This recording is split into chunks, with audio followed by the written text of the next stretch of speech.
back to the channel. It's Nathan here from 656 Sports and Things. Yesterday, the NBA put out a ruling saying it was going to fine teams that rest players during nationally televised games.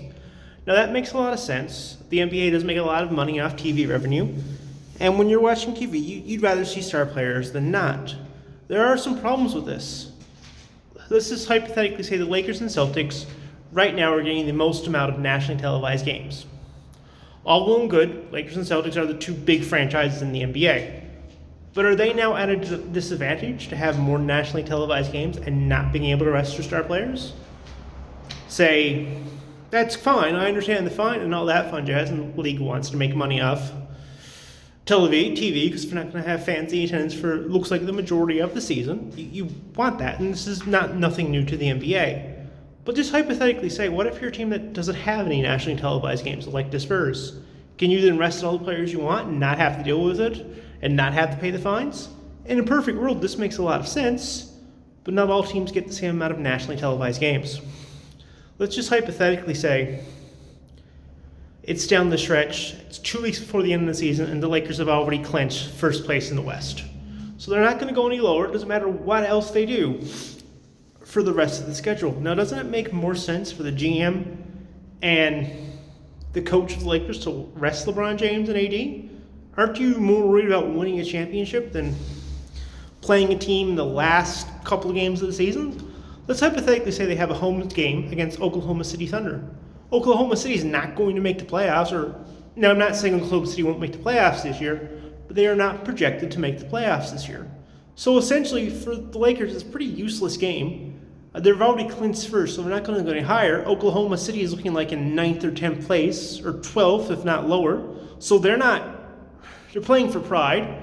Doesn't it make sense for the Lakers to rest LeBron and AD for that game, instead of you having one of your best players injured a week or 2 weeks before the playoffs happen, and then, we don't have LeBron and AD for the playoffs?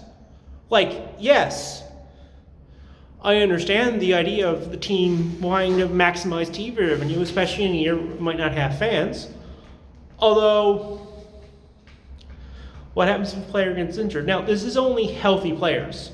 So you can probably get around it. Let's just say, instead of resting LeBron and AD, they have the flu. You just say they have the flu.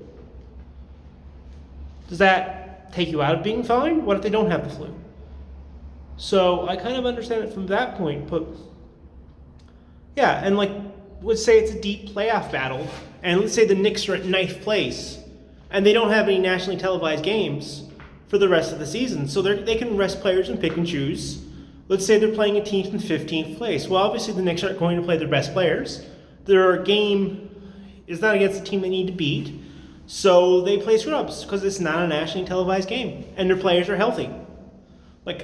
This isn't me spitballing ideas here, but let's say the Spurs are in 8th place at the end of the season, and they have they have a couple of games, 5 or 6 games above the 9th and 10th team. They can rest their players because those games aren't nationally televised.